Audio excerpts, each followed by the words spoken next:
ମୁଁ ପ୍ରଭାତ ମହାପାତ୍ର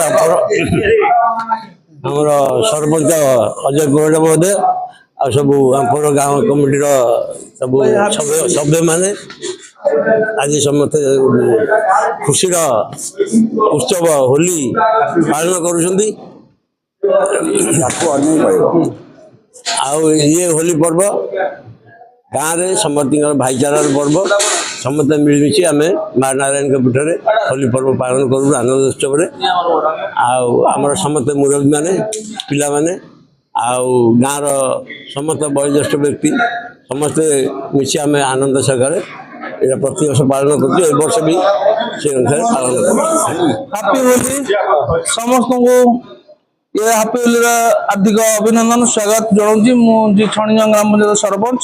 ଆଜି ଆମ୍ପର ଗ୍ରାମରେ ମୋର ସମସ୍ତ କାର୍ଯ୍ୟକର୍ତ୍ତା ଏବଂ ମୋ ବଡ଼ ଭାଇ ଆଉ ଆମର ବଡ଼ ବାପା ଏଠି ଆମର ବଡ଼ ଭାଇ ଅଛନ୍ତି, ଏଠି ଅଜା ଅଛନ୍ତି, ସମସ୍ତଙ୍କୁ ନେଇକରି ଆଜି ଯୋଉ ହୋଲିର ଯୋଉ ମହତ୍ୱପୂର୍ଣ୍ଣ କାର୍ଯ୍ୟକ୍ରମ ଅଛି ଗୋଟେ ସ୍ୱତନ୍ତ୍ର ଆମ ପଞ୍ଚାୟତର ଆମ୍ପର ଗ୍ରାମରେ ଗୋଟେ ମହଲ ସୃଷ୍ଟି ହୋଇଛି।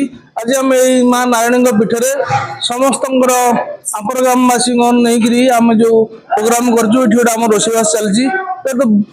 ଦୀର୍ଘ 200 ବର୍ଷର ପ୍ରୋଗ୍ରାମକୁ ନେଇକରି ଆମେ ଗୋଟେ ମହଲ ସୃଷ୍ଟି କରୁଛୁ। ଇଏ ହେଉଛି ସବୁଠୁ ଗୋଟେ ଖୁସିର ଆନନ୍ଦର ଦିନ।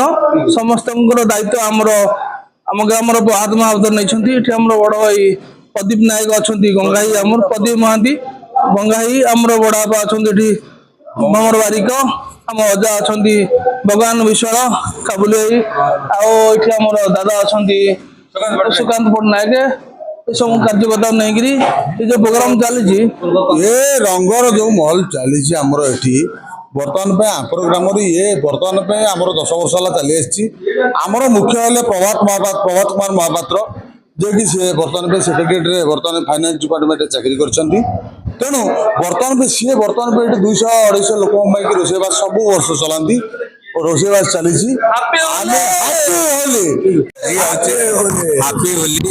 ଆଜି ହଉଛି ହୋଲିର ପର୍ବ। ଯାଉ ଆଜି ହୋଲିରେ ସବୁ ଭାଇମାନେ ଏକାଠି ହେଇକିରି ଏ ହୋଲି ପର୍ବକୁ ପାଳନ କରିଥିବାରୁ ଆମେ ସମସ୍ତେ ଖୁସି। ଯାଉ ନେତା ନଥିଲେ ବି ସୁଦ୍ଧା ଆମେ ଯେତେ କର୍ମୀ ଅଛୁ ସମସ୍ତେ ଏକାଠି ହେଇ ଆଜି ହୋଲି ପର୍ବକୁ ପାଳନ